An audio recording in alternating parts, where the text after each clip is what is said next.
Good evening and welcome to the Measure S Forum. My name is Kate Laddish. I'm a member of the Steering Committee of Democracy Winters, one of the nonpartisan group that's one of the sponsors for this evening's forum. And it's co-sponsored by the mighty Winters Express with Editor-in-Chief Crystal Apuado, and we have Taylor Bewley also working on the AV angle of this.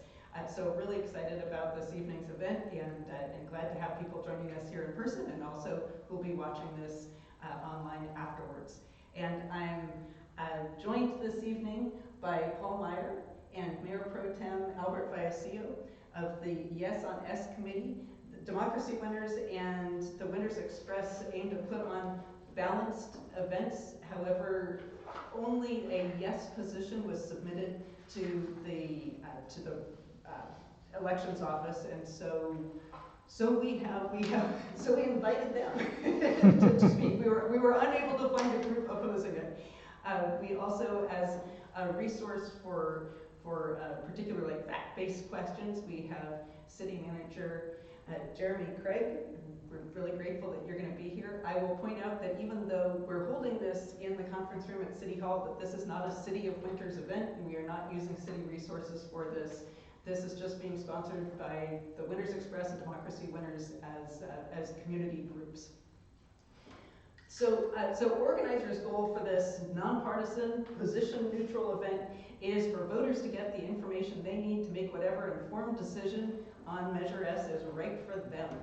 And so just as background, Measure S was developed to maintain and improve essential city services, including 911 emergency response, public safety services, parks and trails, youth programs, and local business environment. And if passed, the measure would establish a 1-cent sales tax projected to generate approximately $1,200,000 annually for the city of Winters. These funds would be locally controlled and subject to audits and public spending disclosures to ensure transparency and accountability. And so, let's see, so I would like to start by, well, let's see, first opening it up to the floor if there are any questions just at the get-go. I'm not seeing a groundswell of questions, so I'm going to turn this over to Al and Paul if they'd like to give their view of Measure S, which I imagine is going to be positive, given that they are the Yes on S committee. Thank you, Kate, and thank you, Crystal, for putting this together. My name is Paul Meyer, and I'm on the Yes on S committee. I'm a long-term resident of Winters, my wife and I. My wife actually worked for the city for 10 years. I was on the planning commission for a number of years, was the chairperson there for a while. And because of that, my wife and I both have a fairly good insight into how the city works, how it functions, what it can and can't do. Which is why when Measure S was brought up and approved by the City Council, we said we have to do whatever we can to make sure that this gets passed, because it is so important that Measure S passes for all of us who live here in Winters. The committee, I think, before I get into it, I want to touch on the committee because I think that speaks to how important it is. The committee includes Al Vallecillo, the President Pro Tem. It includes Carol Sienna, who's here tonight, a City Council member, Richard Casavecchia, a City Council member, Woody Friday, a past mayor, Jody Michaels, a school board member, and myself, a past member of the Planning Commission. All people involved with the city, care about the city, and we understand how important it is that this measure pass. The reason, it's simple. Winters is struggling financially. It's not alone in that situation as a city.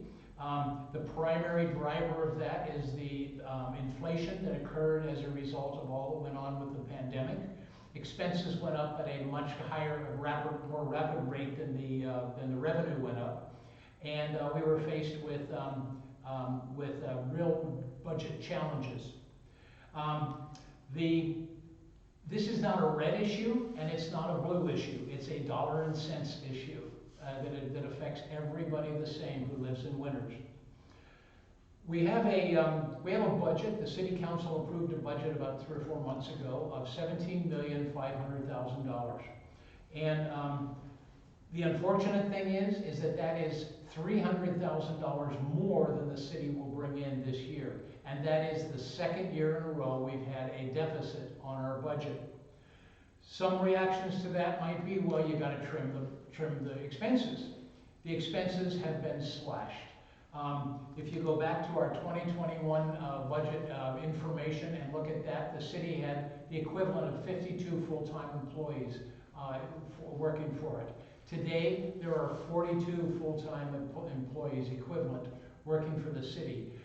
Vacancies have been created and been left vacant, so to keep the expense down, and people in City Hall are wearing multiple hats to get the work done. So the budget's been cut, and but we're still in a deficit position. There are very few ways that a city can alter its income. Much of the income is dictated by ordinances and laws and such that the city doesn't have control over.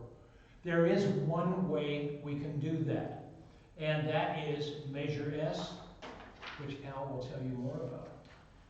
Good evening, and thank you to the Winners Express, the Democracy Winners, and all of you here joining us this evening.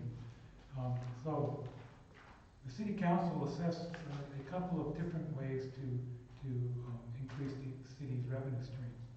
And Measure S is what we decided upon, which is it adds 1% to the city sales tax rate. The current sales tax rate is 7.25%, lowest in Yolo County and even parts of Solano County.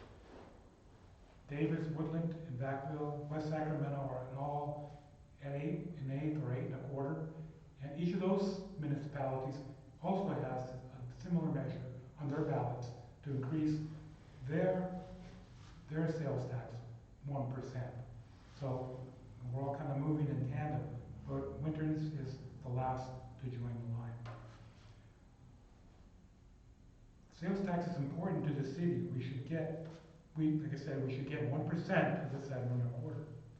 Actually, of the 7.25%, the county and the state get 6.25%. The city gets just under 1%, between 2/3 and 1%. This past year, we are slated to get approximately $800,000 from the sales tax. A Measure S will add 1% to our sales tax. Most importantly, all of that 1% will go to the city directly. It will not be intercepted by the county or the state. This, as was said earlier, will add an approximate or estimated $1.2 million to the annual budget for the city of Winters. A second key point is a large portion of our sales tax is paid by people who do not live in Winters. The freeway services, the people who pull off, get food and gas, maybe stay in a hotel, and leave. In Winters, there are three distinct business districts. There's the Freeway Commercial, which is where you see the AM/PM Market and Taco Bell. And then the Grant Avenue corridor, which runs from that area to Railroad Avenue. And then just the downtown, which all of us are familiar with. Of those three areas, the Grant Avenue corridor and the freeway complex generate over 60% of the sales tax we generate, and that's an historic fact. So, sort of supports the point that it'll be visitors who come and stay at hotels, eat in our restaurants, buy gas, buy ice on their way to Lake Berryessa, will pay that additional funds. As I said earlier, Winters is not alone in doing this. Our surrounding communities all have a similar measure on the ballot. We are lucky in that we do not have any organized opposition. Other communities like Woodland and Davis, there is organized opposition. And to quantify what this would mean, if someone went to the Buckhorn and spent $100, their check would only amount to $1 more if this measure passes. Now I turn it back over to Paul. Yeah. So, assuming that this will pass, and hopefully it will, What will winners do with that additional revenue? First of all, we can fill vacant positions that have been left vacant intentionally. We have positions which the city's been trying to fill, but we've been unable to offer a compensation package that brings in the people we're looking for, particularly city planner, which is an important position to fill. And we can stay competitive on the staff that we have that work so hard and do everything they can to make City of Winners the wonderful place that it is. We can be more competitive with what we can offer them and not lose them to other cities. And we have a perfect example of that this week in the paper, if you had the chance to read the Winners Express. Police Chief John Miller is moving on to another position, and the primary driver of that is a significant change in compensation. He loves his job, he loves Winners, he loves what he's accomplished here, but he simply could not turn down the opportunity that he had, and we could not begin to come close to matching that compensation. So that's a perfect example of us losing staff to other cities. We can maintain and repair our aging facilities. To me, the perfect example there is the community center. The kitchen is virtually unusable. That's been deferred and deferred and deferred on budgets. And the community center is important. That kitchen needs to be redone and made usable, and so that the community can use it. Very important, we can replenish our financial reserves for the city. The city's goal is to have 25% of the annual budget in reserve, and which is what it should be. It's where we should be. At the end of this year, based on the budget and based on the deficit, we'll be down to about a 21% reserve. And so we need to replenish that as we go forward. Passing Measure S, collecting an additional $1.2 million will let us do these things. What we hope will happen, we hope that you will vote yes on Measure S. We hope that you, if you don't already have one, will pick up a lawn sign and take it home with you tonight and put it in your lawn, put it in your neighbor's lawn. If you don't like the way your neighbor votes on other things and you just want to irritate them, put it in their lawn. And no, don't do that. But talk to your neighbors, talk to your friends. As with anything on a ballot, there often can be misinformation or misunderstandings. You've heard tonight what it is. You've heard tonight exactly how it will work. Talk to your friends, talk to your neighbors, and get as many people as possible to vote yes on Measure S. And I will add one final point before we go over to the questions. The city cannot continue to operate at a deficit. If we are unable to pass Measure S, next year we'll have to balance the budget, and the cuts will be absolutely draconian. If you like the way Winters looks, if you like the way Winters feels, you want Measure S to pass, because if it doesn't, Winters will not look and feel the way it does right now. After the cuts are made, it'll be necessary to balance the budget. So on that cheery note, please vote yes on Measure S. All right. Ending on a very subtle On a note very there, Paul. Yeah. So, great. All right. So thanks. So I have some questions, and Crystal, thank you for collecting these. And let's see. So the first one is, what percentage? So if this passes, what percentage would go to the fire and police departments, and how can we retain our public safety personnel? I'm going to back up a little bit from that.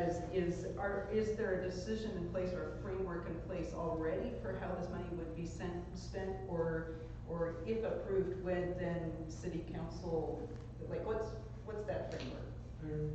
At this point in time, there is no real framework except the way the budget is sort of already broken up. But as Paul said, one of the first things that we'd like to do is start to replenish our reserves, because we've had to dip into them to the tune of $600,000, maybe a little more. So we'd like to get that filled back in. And some of the other things we would like to put the money for, because the money is going into the general fund, so it's not earmarked for anything in particular, is to, sort of bolster some of the, positions in the city, at the both at Public Works, perhaps be able to hire more, at least in terms of police, safety equipment, same thing with the fire department, additional, equipment, because the equipment wears out, and particularly in the case of firemen, but also policemen, is their safety when we're on the job and having to respond to calls. And then the other thing we would use the funds for would be to sort of work on the renovation and renewal of some of our aging facilities, such as the building we're sitting in, or the community center, which, as Paul mentioned, the kitchen is completely non-functional. It's a room, you can go in there and do things, but you can't really use it. And one of the plans that's been talked about for a long time is to have a commercial grade kitchen in the community that people who grow fruit or make their own preserves and things, they need a specific kind of kitchen to be able to rent and come in and use it so they can do their goods, or make their goods. And that not just jam, but other food products, because being an agricultural area, we have a lot of mom and pop operations that operate in the area, and they need to have a kitchen that would serve that function. See what else could we, but in terms of framework, there's no one in place here. The process, so that people understand, the city staff prepares the budget, city manager oversees that. It comes to the city council, and the city council determines exactly what that budget is going to be. They're brought the numbers and everything, they can change them, they direct the city manager and the city staff what should happen in the budget. So they will be the ones determining actually where this money goes. Personally, I feel very comfortable with the city council that we have, and that they will make good decisions on that money. It will be a challenge for them, because we have lots of needs, and 1.2 billion extra sounds like a lot of money, but it will not cover all the needs, so they will be challenged with that. Just to add to that, the one thing that over several years it allowed the city to sort of build up a savings account, so they can put more money toward capital projects like renovations or even new projects. We have one park that needs to be finished and remain unfinished, and so in the assessment district to take care of parks far from covers either taking care of them, much less building out one whole park, which is what needs to be done. So to summarize, it sounds like that that if this passed, that the money would be coming in, and then it would basically, it would give the city council and city staff the money to actually make the budget that, so there were already budget priorities that it would, they'd be able to slot it into that process. And that residents would be able to impact that process through public comment. Just for example, at city council meetings. I co-lead a civic engagement organization that encourages this sort of thing right there, but just a plug for people getting and staying involved there. And, oh yeah. Well, the way it works is staff with the city manager as lead brings the city budget to us, and then we sit down and sort of, over 2 or 3 meetings, we sort of review it, hash through it, ask questions. And in some cases, we'll make minor adjustments to this or that. And I'm trying to remember what the percentage of the budget goes to public safety, fire, and police services. But when you look at the budget as a pie chart, as I'm recalling, it's probably about 5/8 of the pie. Is that, am I remembering that? Close to 2/3. 2/3. So, okay, 5/8, 3/3. So I would imagine that if we get this funding, we'll probably sort of follow those kind of same guidelines, because I'm not saying we will, but that is kind of the blueprint we use each year to sort of fulfill the needs of the city, you know, the community in terms of what needs to get done. Great. Thank you. Great. Thanks for that answer. So, all right, so the next question is, what area boundaries would the tax increase include? And it's within the city. It's a city sales tax. And so it would be specifically within city boundaries? Within It Winter. wouldn't extend to like the Winter zip code or something like that? No, it's the city, within the city limits. Yeah. And as something related to that, actually, would home businesses have to comply with this? If they collect sales tax from what they do, the city of Winters has nothing to do with that. That has to do with the State Board of Equalization, who collects the sales tax. And if people are collecting the sales tax, they have to deal with the state government, which is very, very astute at collecting its due.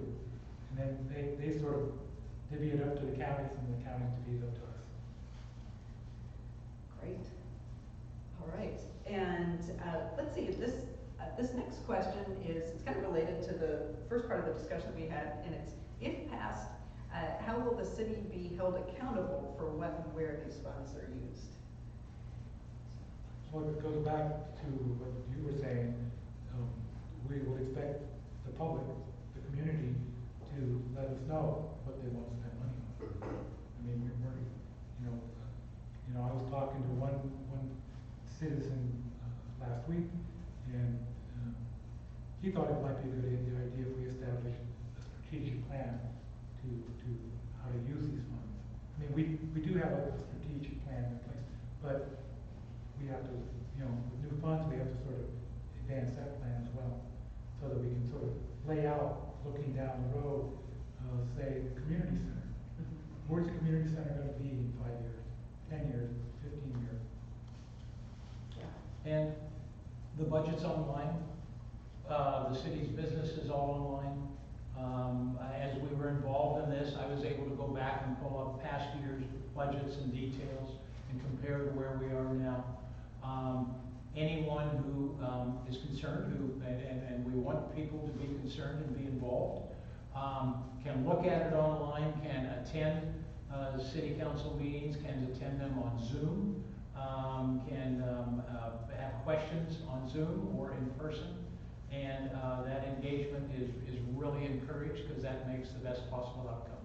Great. Or they can engage us simply by writing us. Send us an email, snail mail. Great. So yeah, so basically informed engagement by Winter citizens that's one of the main mechanisms for accountability for this and everything within city government, it sounds like. And if somebody really wants to drill into the details of what our budget looks like, every month our packets, for every month, our packets even contain, they're called warrants, but it's essentially the check registers from the city government as to every check that's been written. And that's included in our packets once a month. So you can go online, you can pack it online, and you can see that we spent this much money for Verizon, or Swimming pool. right, or lifeguards. Everything that we purchased, it shows up. Right. Okay. People can get those either by going online or signing up for the Notify Me through the city's website, or if you subscribe to the Democracy Winners newsletter list, we have They can go to the city council page, Yeah. go down towards this agenda packet, they click on that, and in the packet is everything that we get for every meeting. And I don't know if it's the beginning of the month, end of the month, there's always the register for all the outflow money being made. Great.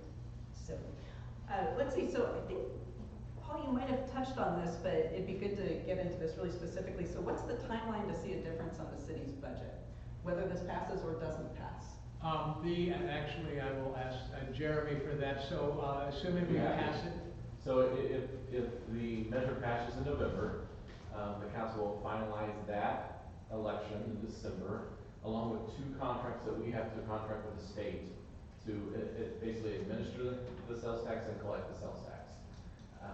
Assuming that all happens on time, which it will, April 1 is when the tax would actually take place, and the state pays 2 months in arrears. So the first time we would really see money would probably be in that July payment. So it would really be next year's budget where we could begin, assuming that money was going to be coming in, and begin looking at prioritization of where it's gonna go. So yeah, so with the timing, if the first, if it passes and then we get the first chunk in probably about July, doesn't the city have to pass the initial budget? Isn't it on a fiscal year sort of thing at the end of? It is, but if we pass, if we know the measure passes in November, Okay. we have a sales tax consulting service we use called HDL that helps us forecast, and so they can begin to forecast what that number looks like, and we can fold that into the 25-26 budget discussion. And I think an important point to add is HDL, the people who work with the city on the sales tax, they've worked with us, I believe, for some time. And they've got an excellent track record, because that was one of the questions as this was all coming up, because they were the ones that made the projection of the 1.2 million. They have an excellent track record of accurate projections. So this is money that we can very, very reasonably count on showing up for the city to use. All right, and thanks to all 3 of you there for that. And so then how will this sales tax increase impact local businesses? And actually, I'm gonna back up from that and say. The Buckhorn will have to collect $1 more on a $100 check. And actually, I'm gonna expand this to say, what's the business community's take on this? So Downtown Business Association, Chamber of Commerce. They all support the issue. They have endorsed both Downtown Merchant Association and the Chamber have endorsed and are in support of Measure S. Wow. I mean, I can't say exactly why, but. But I believe, they believe that if the community is on unstable financial ground, it's not gonna do any of them any good. You know, They need a proper functioning city for their businesses to thrive in. And Measure S will make that possible. It's interesting, I mean, that really underscores just how the Winters ecosystem works in terms of having, there's the city, there's the businesses, the residents, and I think that that shows recognition on the Downtown Business Association and Chamber of Commerce as part of the interconnectedness. Yep. So that's interesting. Well, And, oh yeah, go ahead. well, the interconnectedness is within the community, but we also connect to the outside community. I mean, we depend on certain things, Puyallup County, and also the state government, even though sometimes we don't like it. We all of them work together to sort of accomplish something, keep services. I mean, because the job of government is really to maintain public safety in some form or another, and to keep the streets clear and working, and to keep the water and the dirty water going away. Those are kind of like the basic functions of what any jurisdiction does. You know, when you get to the state level, it gets more complex, but at the level we work at as local government, that's basically what we try to do. And Actually, I just want to say I love the phrase that you just came up with there about one of the purposes of local government is to keep the dirty water moving away. I mean, that's that's great. well, I mean, No, but I mean, it's true. That boils it right down to the essence. think about what it was like to be in London in William Shakespeare's time, where people would take their deadpans and throw them out into the street, which is what people did in medieval Sweden. Right. There's a emoji for that. We don't. Yeah. So Wow. All right. we've come a long way. And we want to stay here. Yeah, we like it. Yeah, new program. Right, so you're in favor of remaining in the 21st century. All right, Yes. okay.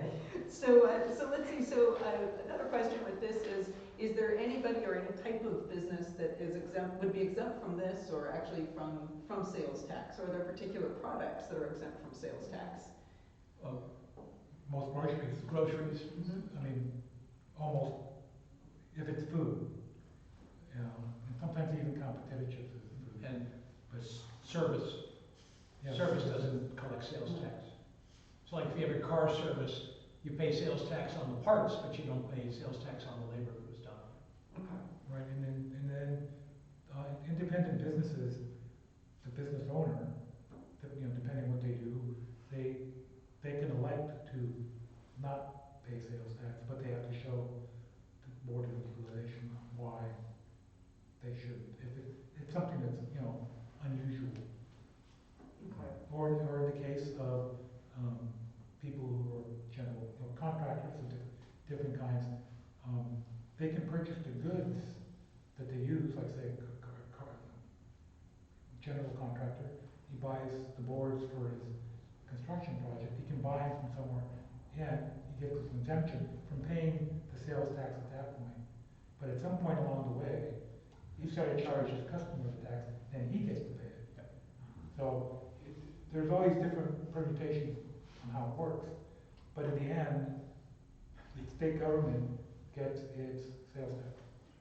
State government has a very strongly vested interest in collecting as much sales tax as possible. So the exemptions are very clear and very few. So, And one of the things that also helps us in our community, because our local economy that people like is our wineries and breweries. And I think you pay some tax on that. But it's all kind of hidden, because when you buy a glass of beer, you buy a glass of beer at $6. The tax is already built into the $6. So you don't, because the brewer or the winery owner has to pay that tax through his service, and he accounts for it, and it's paid for at that point. And we, the customer, we don't really see it as that 8 cents or 8 1/4 or 7 1/4 on a glass. You know, they don't charge you $6 for a glass of wine and say, I guess some places do, but they charge you $6 for a glass of wine and charge you 7 1/4. it's that It's embedded. A common promotion, like among furniture dealers and all that, is we pay the sales tax. And in reality, the sales tax is just imported. You're paying the sales tax when you buy that furniture. So there's no way the sales tax goes away. Yeah. So, right. yeah. So given the types of things that are exempt from any sales tax, so with groceries, basically, so something with, say, Lorenzo's, I mean, is one of the anchor businesses in town. I mean, that they're a really important part of the business community and the overall community. They're not necessarily a big sales tax generator. And so if somebody's thinking about businesses that are coming to town, like theoretically, grocery outlet, that people wouldn't be able to say, oh, hey, well, if we pass this and grocery outlet comes in, boy, that's another big sales tax stream. That's just because most of what Just they another sell market. isn't Yeah. subject to sales tax. Well, that's one of the things that we didn't talk about it in our discussion earlier, but when you buy a car or a major piece of appliance, hey, you can't buy anything like that in Winter, right? There's no car dealers and there's no large appliance dealers. So when you go down and you buy your car in Vacaville or over Davis or wherever you buy it, when you're writing up your contract, your zip code determines how much sales tax goes in that car. The DMV eventually collects that sales tax. But that sales tax, 1% of the sales tax of that car will come back directly to Winners. And that's also true for like major appliances. So if you go to Home Depot, you're paying our zip code sales tax, and it goes to the state government and gets divvied up. That's online as well, is that? What's that? Online purchases. Yeah, Oh, yes, Amazon, thank you. all those Amazon trucks driving around town, all of that gets run back around through the process. And through the county, some of it somehow sticks at the county level by the time it goes through, which is where, in theory, we get 1% out of what is now collected. We end up with closer to 2/3% by the time we got it in the bank. But Measure S will put 1 full percent additional in the city's budget. That's where the 1.2 million comes from. And, actually, I'm just gonna ask another question on that, because I think it's an important point in how this measure is constructed is, so this just would come straight to City of Winters. It's not, it isn't, I mean, it's not filtering through the others, it's not in with the We don't other- lose, every single penny of this additional tax comes back to Winters. We don't lose any of it in the bureaucratic process. So it's, I mean, you know, if people get enthusiastic about local control. Yeah, this that's is- Winters money. Yeah, that comes here. The actual mechanism, whether it comes by a check from the Board of Equalization or goes to the county, I don't know about that. But Jeremy might know. And just to clarify, because there is some confusion on that, the current sales tax we collect is called the Bradley-Burns Act, and it was passed in the forties. And so as new technologies have come along, it's had to been adopted, they've had to modify it to reflect. So currently, if you buy something online, for us, Amazon, Wayfair seem to be two big ones. That goes into a county pool in Yolo County. That pool is then distributed out to all the entities based upon their percentage of sales tax in the pool. So, for example, last quarter, we were 1.4%. So we essentially got 1.4%. wow, And flex, then- flex our muscles. So what ends there, up happening right? is that netting out of that, for things like DMV, especially for online purchases, we tend to be on the short end of the stick there because we're a small producer among a lot of big cities. Right, So that's why you see this disparity between a 1% Bradley Burns, we're currently getting in the 800,000 to 900,000 range, and this new tax being estimated at 1.2, is because we will capture all that activity directly. It won't be filtered, we won't get 1.4%, we'll get 100% of what's generated by city to city. And so that netting out no longer occurs for that new 1%. great, thanks, Jeremy, that's a really helpful explanation. So, I mean, it sounds like this, if the, you know, if the projections hold compared to what's been coming in, that the new taxes that be generated by Measure S, if it passes, would more than double the amount of sales tax that the City of Winters would have. We'll go from Yeah, about so- 900,000 to, yeah, about To 1 more two. million. So yeah, it's the 1.2 million increase. Yeah, okay, For a total of 2 million plus, yeah, and that's the key. so that's a big difference. How many houses would it take to building license $1.2 million a year if, say, we don't pass a tax like this? We don't have enough room. And Well, and with all those fees come expenses.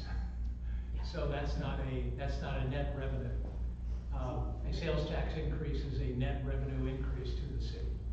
Sales tax looks like about 10% of our revenue, is that, oh no, it's, I have to look at the percentage, something 30% isn't that much? of the general fund. The general fund, yeah. But without the sales tax, it's fair to say that there's increased pressure on this community to continue to build in order to be able to grow some sort of revenue? The building doesn't actually generate, as Paul kind of mentioned, Yep. because the building's one-time revenue and permit fees, but then you have ongoing expenses of servicing those households.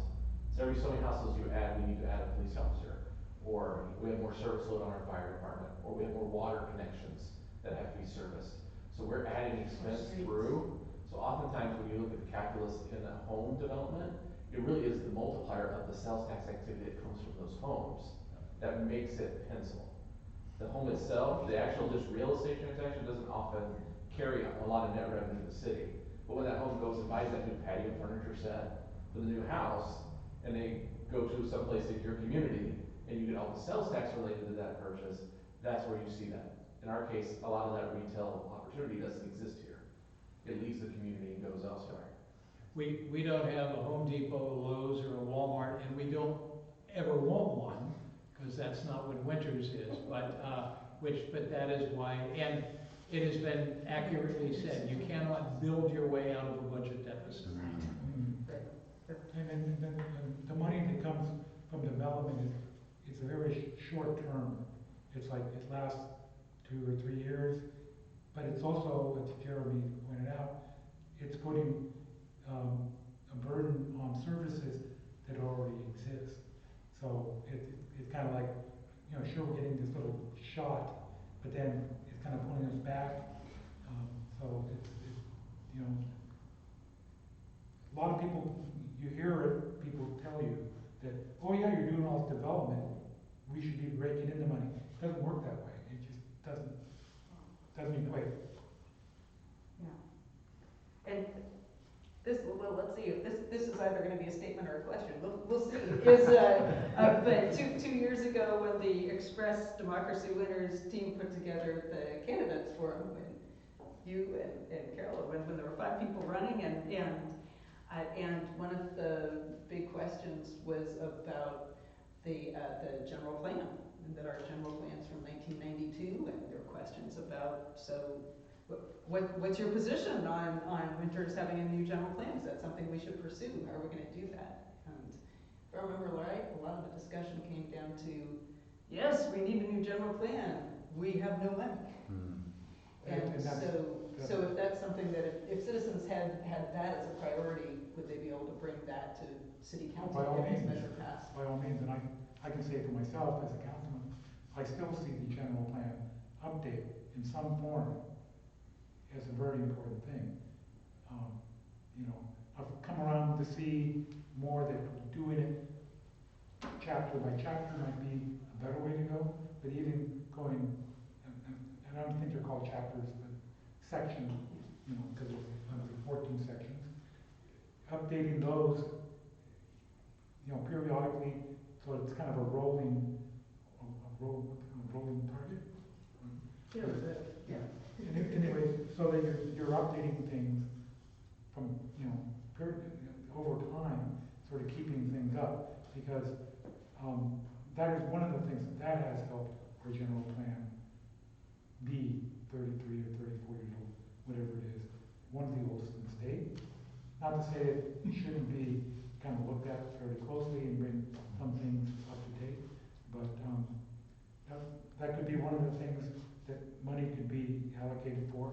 But it comes back to this idea of a kind of a strategic plan and goals to see what do we want to set some money aside to do things. Because right now we really are very short on having money to do things. And then, you know, I think most cities do, but because we don't just have free reign to just spend on what we want. We always have to be accountable back to the community, to the citizens, as to spending on what they want us to do. There's some things we need to spend on: sewer, water system, streets, you know, traffic signals, police. Excuse me. Paul, you want me to repeat the sentence? I think he covered the point I was gonna make. It's difficult to create an effective strategic plan when you're in a deficit. Because, I mean, that's it's just like if at home you're in a deficit and you're spending more than you're making, and you go, okay, what are we gonna do for the next 3 years? That's not a fun process. You know, the first thing you have to do is fix the revenue end of it, and so that you're bringing in more money than you're spending. And that's imperative so that the city can function properly. And which is why this absolutely comes down to be one of the most important things in a long time that Winters has had to consider. Well, I'm going to give my hats off to Crystal for somehow reading our mind that this was where the conversation was going to go here, because the next question is, what's the cap on sales tax increases? And will the city have to do another increase to get us out of a deficit? You know, if this passes and we say, wow, this was great, let's do it again. You know, how does this all work? How does that play out? There is, you know, Al, I believe you've got the numbers on that. There's a limit to what you can do on this type of added tax. I believe the lid at the state level is, I believe, 10%, maybe 9. 10% above. So just to clarify, outside the Bradley burn, so the 1% we receive, cities can do up to 2% additional, and that's the cap that the city can do. Okay. So in essence, we would use up 50% of that capacity with Measure S. Okay. Thank you. Yep. Great. Okay. I mean, that's kind of like what the statutory thing is that the state says you can do. But then, on a local level, the council has to sort of face the community and say, so, you know, it's it's not fun to come back in a short while and say, we need more. It's up to us to sort of make a prediction, which is why we looked at it. You know, case in point, when we were looking at the shortfall, there's this district called the Parks and Streets Assessment District. It covers the entire city limits. It's what takes care of the parks and pays for the streetlights.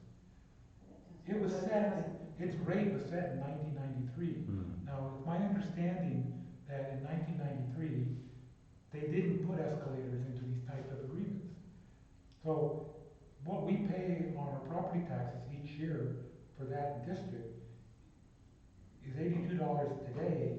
It was $82, which probably in 1993 seemed like a lot. So, as part of having this firm, HDL, sort of look at the scenarios, one of them was, well, what if we increase that assessment district by the cost of living since '93 to today? And if we were to have done that, we would have only sort of received $400,000 around. Still not enough to even pay for the park district. So one of the other thing we looked at was the sales tax. And the sales tax netted us $1.2 million, which gives us some I mean, in nautical terms, some leeboard so that, you know, the boat can get fuller or it can get heavier, or the seas can get heavy. You know, so it gives us some room to be able to maneuver, to save, to sort of plan. So I keep coming back to this idea of a strategic plan, to how we want to set up, to lay out the future, to see what we're going to need. I mean, we do that anyways. We have a capital improvement budget that is part of our budget, where we have money set aside to do things. And so all those different categories we will look at and say, you know, we'll depend on staff. We sort of say, we need to look at this, we need to look at that, you know. In recent years, many of those capital improvements, as it came up to budget time, had to be taken out because the money wasn't there. And so there's a significant amount of deferred maintenance in the city's equipment and systems, and those need to be addressed. The important thing about doing the sales tax too, which we brought up earlier, and a large chunk of it is paid by people from out of town. Increasing a tax on houses is paid by the people that live in them, or ultimately the people that rent them. And whereas the sales tax, a nice chunk of that is paid by the people who are visiting Winters, and in many cases causing that expense that needs to be paid for. So, well, causing something. Causing more cleanup, Right. to be around. Wear and tear on the city. Yes. So of course, I mean, it's, you know, it sure sounds appealing to be like, well, yeah, so if we pass a sales tax measure and we get other people to pay the sales tax and we reap the benefits, I mean, you know, like who's to argue with that? So what actually are the numbers about who is spending the money here that generates the sales tax between in town and outside of town? How do we We have do those not numbers? have that specific number. That information isn't captured. It can be guessed at by the nature of the freeway businesses and by the nature of it. We just have to. All of us can go down on Main Street and go and walk around on a weekend. And certainly part of what my wife and I notice these days is there's so many people there we don't know. And there's a lot of people coming from out of town. Winters, particularly downtown, is a very attractive destination for people to visit. The success of the hotel, and now hotels in town, all of those things are people coming from out of town. Gas stations, Taco Bell, Burger King, all of that. Starbucks, Starbucks backing up through the Chevron station, while you're trying to get gas. So I'm gonna push back on the assumptions a bit, just as devil's advocate. I mean, just to be a facilitator. So I think a lot of people in Winters really like try to be good and buy our gas in town to keep those, you know, the sales tax in town. And so, you know, just in terms of the assumptions of who all is spending the money there, it should be interesting to see. And so a question that's kind of come up in some different discussions is that across the board taxes can often be described as regressive, because if everybody independent of means is having to pay the same percent increase, that can affect people who have less money more significantly. Yes. If you're already kind of stretching it to just get through and get your essentials each month, you know, a few extra dollars going out can make a big difference. Mhm. So what's the thinking on that, and how that's accounted, and Well, all taxes, unless you want to do a tax on people with $100 million net worth or more, are regressive just by their definition, as you've said. The thing that cushions it some is that a lot of people from out of town are paying that tax, as compared to like a parcel tax. But if somebody has absolutely no extra money in their budget, first of all, they're probably not going to the Buckhorn and spending $100, and that definitely will impact them. But a 1% sales tax increase is a very small impact, and cumulatively, it solves the city's current revenue problems. just for kind of the reference, some of the people that I've had these conversations with are people who have between $10 and $15 in their bank account at the end of the month. Yes. And so it's a sort of thing where, an extra Yeah. 1%. Yeah. But, but that's way over on one side of the spectrum. Kind of a corollary to that that's come up in some of these discussions is that if city services are bolstered, that there might be increased services for people who have lower incomes. And if the city has some services, then you don't have to spend money on gas to get out of town. So it's just that these are some of the conversations that I've That's been correct. having with people. But you have to sort of look at it too. If the basic services of the city aren't functioning across the board, the people of lower economic means, who are those people that have $10 or $15, they're very dependent upon our fire department showing up when they're having a medical emergency. Right. So if our fire department isn't well equipped with resources, fire people and modern equipment to keep them safe and to help whoever they're trying to rescue or aid, it's kind of an indirect connection. But I believe people who are living on that, it's they really depend on what a city can offer to help them when they really do need that. Great. Terrific. All right. And we have 5 minutes left. And so we're going to enter the quick lightning round here. Ready? Oh, Jeremy. Just real quick, I wanted to mention along this Yeah. conversation, one of the things my direction towards us by building in some capacity is to really work on economic development, because one of the other ways we can address shortfalls is by bringing the right businesses in the community that create the right jobs to help that person with the bank account earn a better wage here locally, so they don't have to travel out of town to work, so they don't have to spend that money. Currently, that position was one of the positions Paul mentioned that was eliminated as a housing economic development position that went away during downturns. So just even being able to add back some resources to do some limited studies, some limited targeted advertising to industry, some of those things can help us grow the pie so that 1.2 becomes maybe 1.4 down the road with just good growth, and I always stress this when I speak to the community, the right growth. As Paul mentioned, we're not out there chasing down Costco, that doesn't fit our community.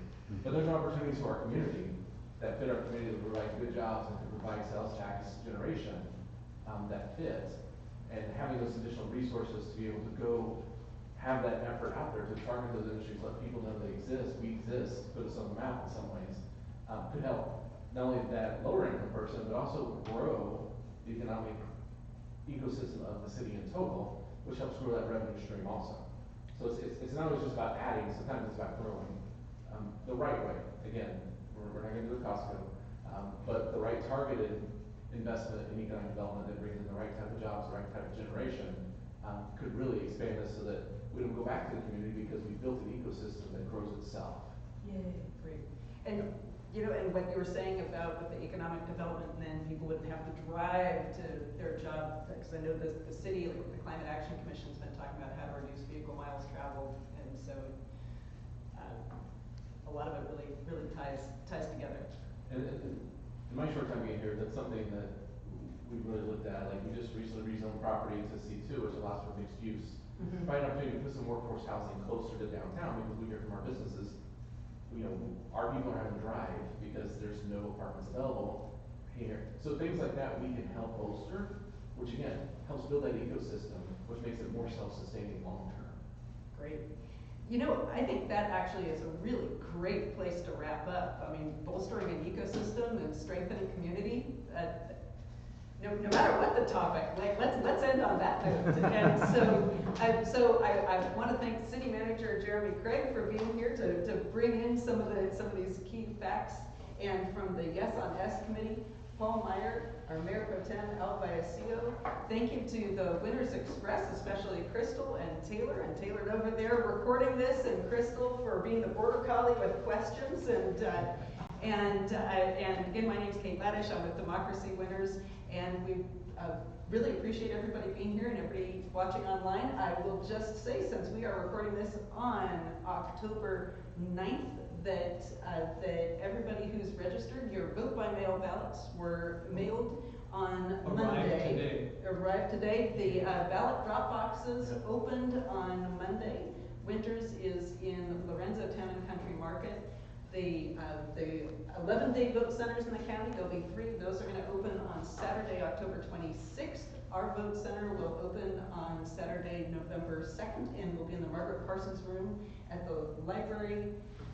There are more days and ways than ever to cast your vote about Measure S and everything else, and so please use those. And so thank you all. Have a good evening. Thank you. you.